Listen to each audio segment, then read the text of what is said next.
Heath Donaldson, nice to meet you. Art Carlson, nice to meet you.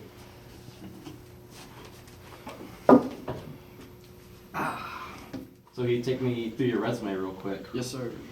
I see that your GPA looks pretty strong here. Yeah, I've been working pretty hard these last few semesters, working on my study habits, getting better and better, and I'm pretty satisfied with the 3.6 that I've come to by the end of this semester. That's very impressive. Well, I guess like a 3.55 rounds up to a 3.6, right? I have been working hard, so yeah, I'd say I deserve a 3.6 for sure. So it says here under volunteering that you're a pretty big accounting tutor. I'd like to hear a little bit more about that. Oh yeah, accounting doesn't come as easily to everyone as it does for me, so I just felt it was right to kind of try to help those kids out in 229 that are just getting their accounting career started. And I know 229 is whenever it really started clicking for me, and I decided I wanted to be an accounting major. So I'm just hoping that I can help somebody out like I was helped out my first year in accounting. It's awesome. That's very caring of you. I'm not here to be your friend. I like my life outside of the Is show. that? I live to leave at 5. Is it a debit or a credit? When you add cash to something, you debit it. I've told you that 1,000 times. Come on, this is the most simple thing you could possibly do. What if it's a euro? I'm busy. They are trying to figure So Heath, it says underneath your organization is that you were the lead instructor of the Underwater Basket Weaving Club. You mind telling me a little bit more about that and kind of just what kind of time commitment that took? Yeah, that's a position I take very seriously. Some people depend on me to learn a new skill, and it is a big time commitment. We meet every week or so and have a few hour session. So yeah, it's a big part of who I am. That's awesome that you're passionate about that. Oh yeah. Dang, my organizations are looking real weak. I did go to that underwater basket weaving class that one time, and I answered a couple questions, so I'd say that qualifies me to be an instructor. It says here under your work experience that you coordinated like an elaborate company-wide event. You mind telling me a little bit more about that? Oh yes, sir. Each year, the company that I work for over the summer has a large company-wide convention, and I was in charge of handling that this year.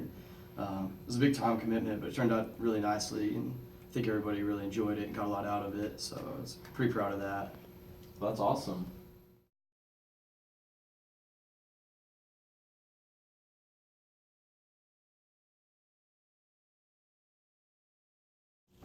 So under skills, it says that you're pretty proficient in VBA. I was just wondering how well you can code and that kind of stuff in Excel.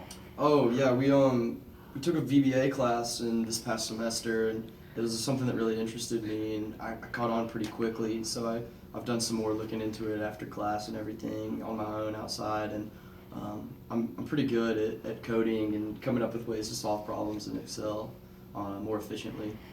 Well, that's good because we use a lot of VBA at our company office and stuff, so that'll help you a lot over your internship. Awesome. I've been working on this all day. Please work. Yes!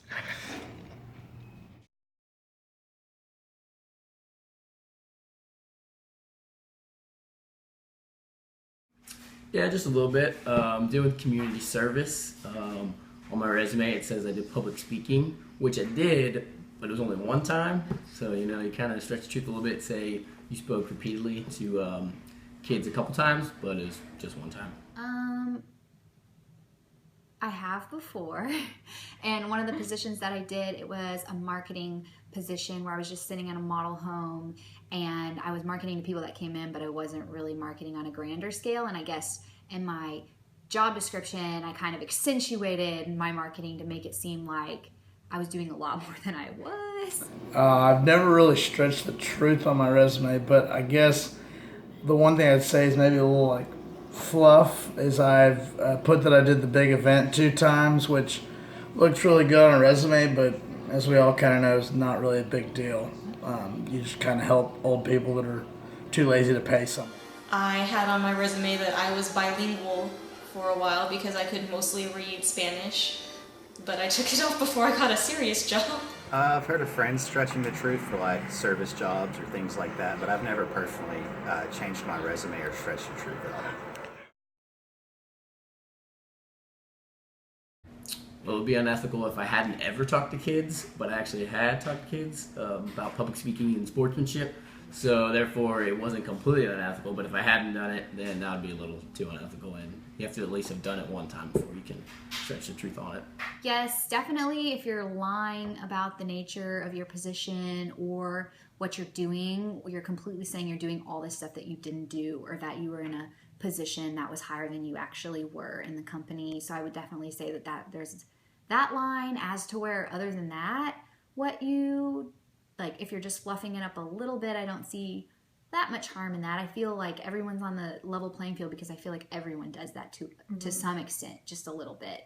But if it gets to a point to where it's obviously not what you were doing, or you're making yourself seem much more important than you actually were, then I would say that that's probably not very ethical. I would say it becomes unethical if you truly lie about something that you didn't do, or you said you did and didn't do. But as long as you're telling the truth and you did it, I think it's all right. You're not going to hurt anybody. It's unethical when you're saying that you have a skill that you just blatantly don't have. Putting something on your resume that doesn't match up with your actual expertise or anything that could hurt you or the company would be unethical, and I wouldn't do it.